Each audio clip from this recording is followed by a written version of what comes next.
Hello there and welcome to the Witchy Waffle part 3, which I'm afraid is going to be a teeny tiny bijou rantet. I apologise in anticipation. You may recall that at Yule last year, hubby and I lost our mentor. Not only was he our medieval reenactment mentor, he was also our spiritual mentor as well. Hubby and I have been helping his good lady with the incredibly difficult and sad process of going through his stuff to decide what she's going to keep, what she's going to throw away, donate to charity, put on eBay, that kind of thing. There's everything from clothes to shoes to knickknacks, oceans of bits of paper, 25-year-old MOT certificates for cars that he got rid of 20 odd years ago, that sort of thing.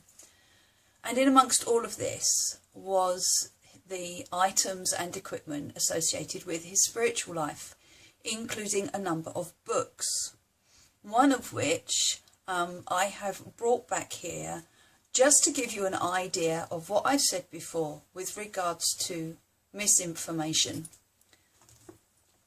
This is the book concerned.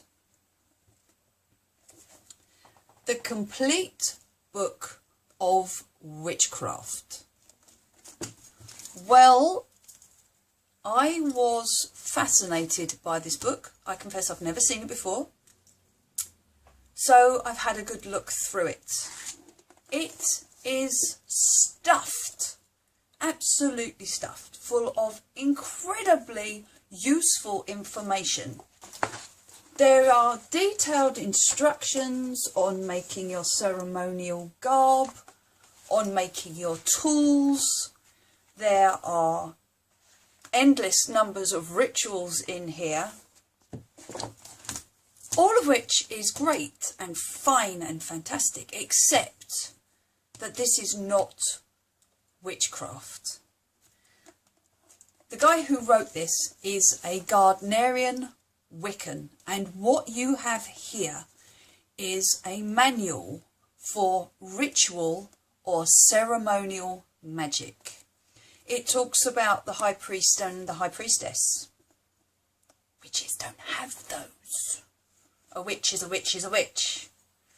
There's no real hierarchy amongst witches. You may have someone who's been a witch for longer than somebody else. Doesn't necessarily mean that they rank higher or are any better.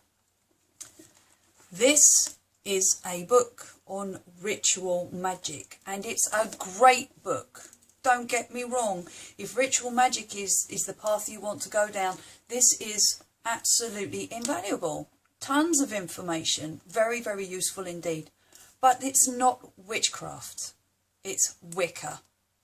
And this, as I'm sure I've mentioned in my previous videos, this ticks me off, because it gives people the wrong idea about what witchcraft actually is. Another little book that came our way is this one. Spells and Charms. 52 spells and charms to help you get the best out of life. And this is what I would say is closer to actual witchcraft. You don't require any elaborate garments, you don't need to draw the circle and call the watchtowers and all of that malarkey. Most of these would probably take, 10-15 minutes at the most. They can be done very much ad hoc, and the tools that you need to perform these spells very much simpler. Spring water and a white candle or a particular kind of essence. But again, remember what I've said to you before. Even something like this, which is much more simplified, is a guide. This will help you. Now, little rant part 2. In here, there are spells for love and spells for money.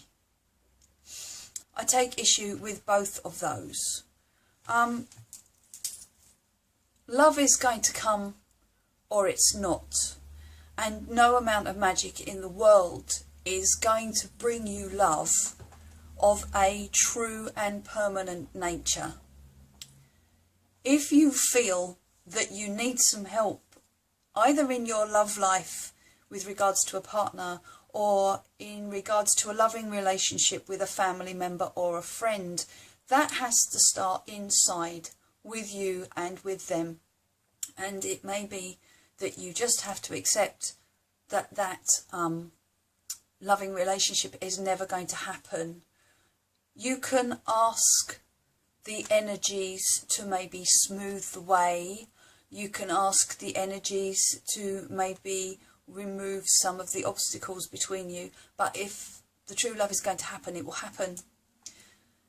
The other thing with regards to money spells, asking for money to come to you. If you want money, go out there and earn it. Which is very simplistic, but it's the truth. There will always be a price to pay. With whatever spell you do, for every action there's an equal and opposite reaction. If you want to receive, you will end up having to give at some point, whatever that giving is, whether it's of yourself, of your time, of your possessions. So love spells, money spells, huge pinch of salt with those. We are coming up to the spring equinox, the 21st of March. I will be doing a special ritual that night. Tomorrow is Sunday. It would have been our mentor's 70th birthday. And we will be taking some of his ashes out on a downland area close to us. We're going to walk his 2 dogs and sprinkle his ashes out on the downs that he loved so much. And I will be doing a ritual in celebration and thanksgiving for him on Tuesday night. So have a very blessed spring equinox, and until the next time, take care. Bye bye.